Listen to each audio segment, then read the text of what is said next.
जय शंकर, हर हर शंकर। परम पूज्य Swami ji, south India education society के अध्यक्ष श्री वी शंकर, सचिव श्री सेतु रमन, आज ही इसी मंच पर पुरस्कृत हुए स्वामी तेजोमयानंद जी, श्री अमिताभ बच्चन जी, श्री सेम पेट्रोदा जी, और इस गरिमामय समारोह में उपस्थित मेरे बहुत ही स्नेही भाइयों और बहनों, सबसे पहले तो मैं स्वामी जयेंद्र सरस्वती जी के श्री चरणों में अपना प्रणाम निवेदन करती हूं,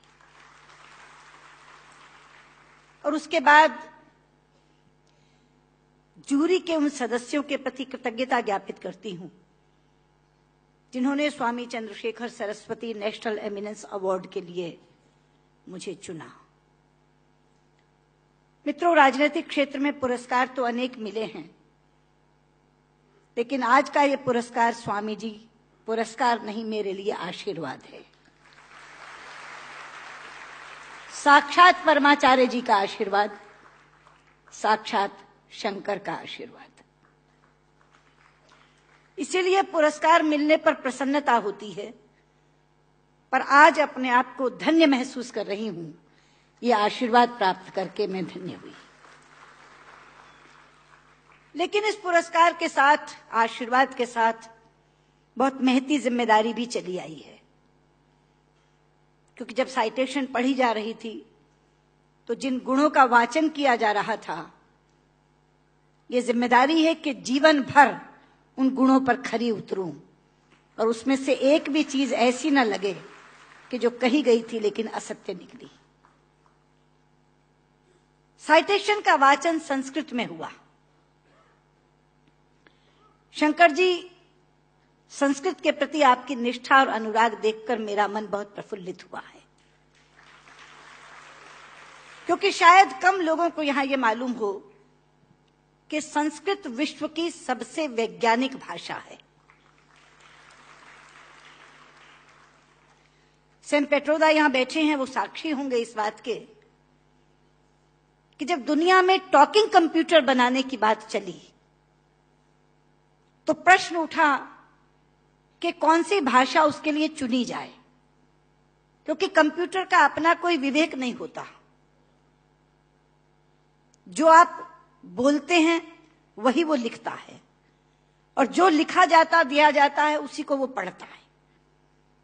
इसलिए भाषा व्याकरण की दृष्टि से भी वैज्ञानिक होनी चाहिए और ध्वनि की दृष्टि से भी। जो बोला जाए वही वो पढ़े। आज गर्व से माथा ऊंचा करके कह सकती हूं कि विश्व की तमाम भाषाओं की समीक्षा करने के बाद जिस भाषा को सर्वथा उपयुक्त पाया गया कंप्यूटर के लिए, वो संस्कृत है।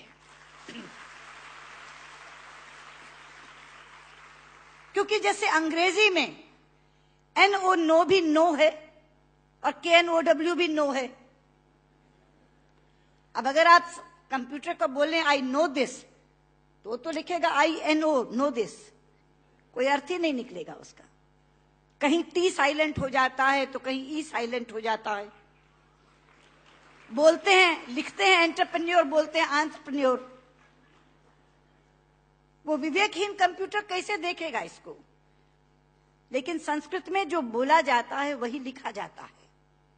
यहां तक कि छोटी ई और छोटे ऊ की मात्रा की ध्वनियां भी अलग है। इति, यदि आपने छोटा बोला तो इति, लेकिन दही, बड़ी की मात्रा बोला तो दही। तो जो बोलेंगे वो लिखेगा, जो लिखेगा वही पढ़ेगा। लेकिन केवल ध्वनि की बात नहीं, मैं संस्कृत की वैज्ञानिकता के 2 उदाहरण आपको देना चाहूंगी। संस्कृत में शब्दों का इतना अपार भंडार है मित्रों कि रचनाकार अपने व्यक्तित्व के अनुसार उसको चुन सकता है। एक प्रसंग है रामायण का कि जिस समय भगवान श्री राम लंकेश पर विजय प्राप्त करने के लिए लंका जाते हैं तो भगवान शंकर की आराधना करते हैं।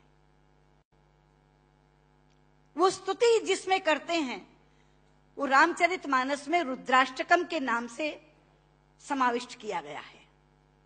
रुद्राष्टकम के शब्द हैं, नमामि शमीशान निर्वाण रूपम विभुम व्यापकम ब्रह्म वेद स्वरूपम निजम निर्गुणम निर्विकल्पम निरीहम चिदाकाशमाकाशवासम भजेहम।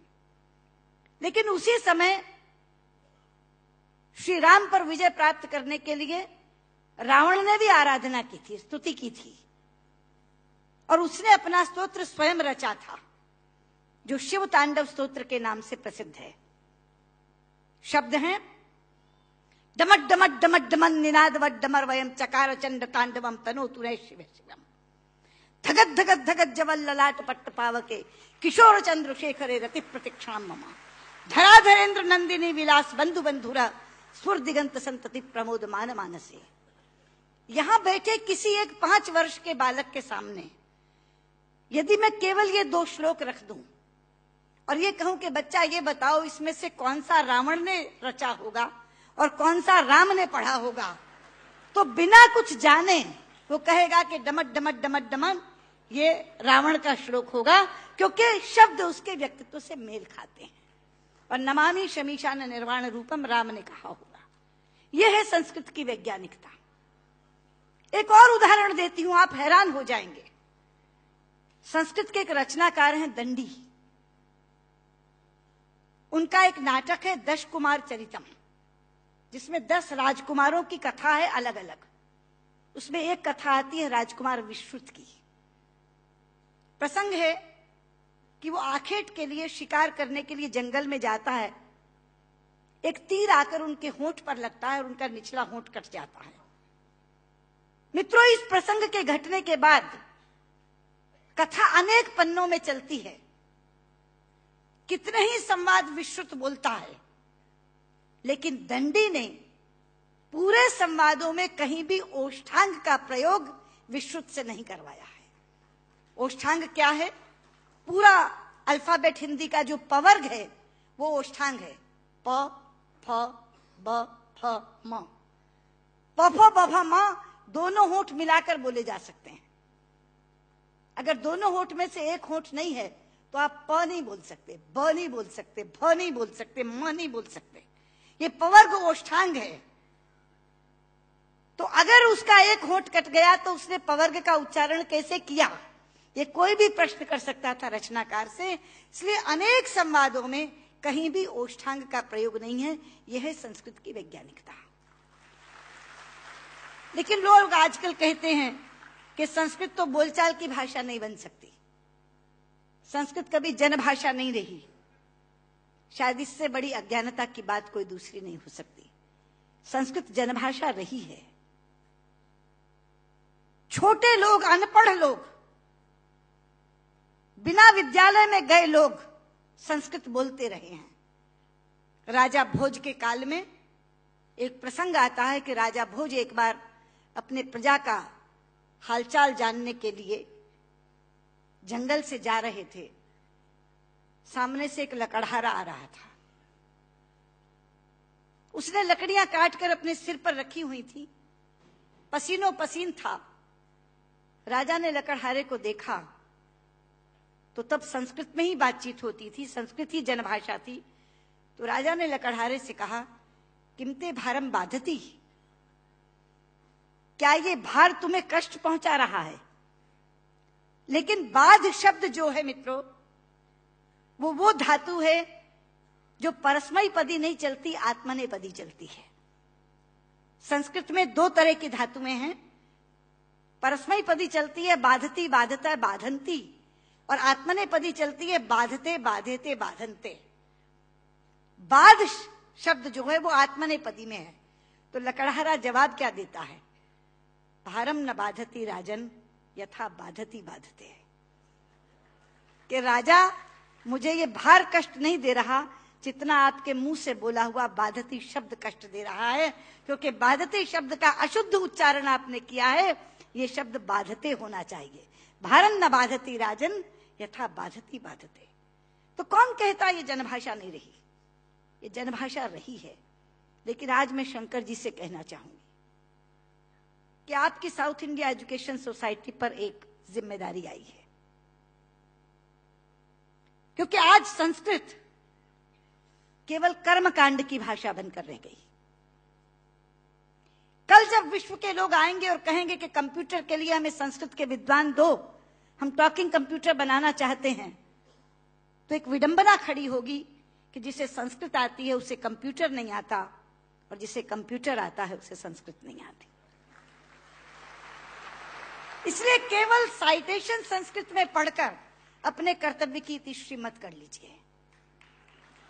साउथ इंडिया एजुकेशन सोसाइटी का ये फर्ज बनता है, ये कर्तव्य बनता है कि वो ऐसे लोग पैदा करे जो संस्कृत और कंप्यूटर दोनों के परम विद्वान बने, और उस समय जब हमारे सामने ये बोध आकर के खड़ा हो, ये विषय आकर के खड़ा हो कि टॉकिंग कंप्यूटर के लिए संस्कृत के विद्वान चाहिए, तो साउथ इंडिया एजुकेशन सोसाइटी कहे ये लीजिए, हम देते हैं जो संस्कृत के भी ज्ञाता हैं और कंप्यूटर के भी ज्ञाता हैं।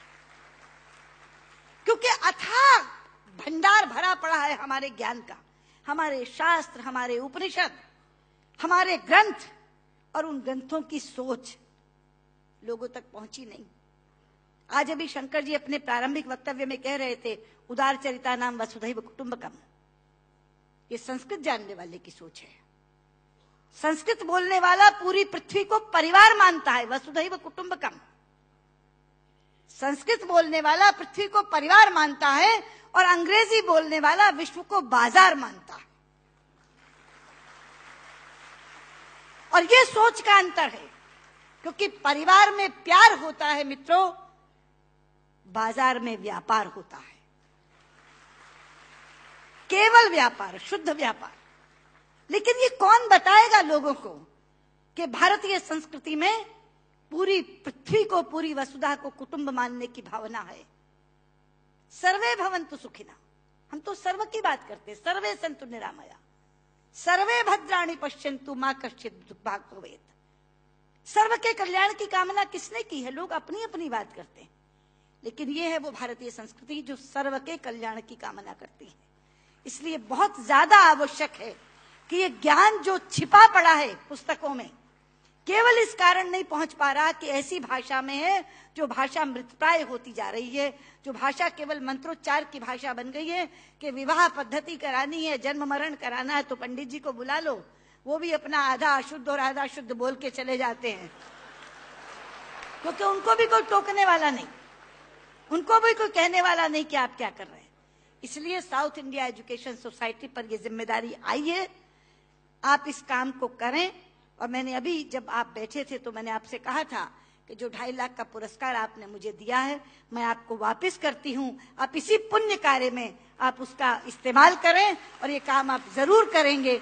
मुझे लगता है तभी मेरा यहाँ आना सार्थक होगा। बहुत बहुत धन्यवाद।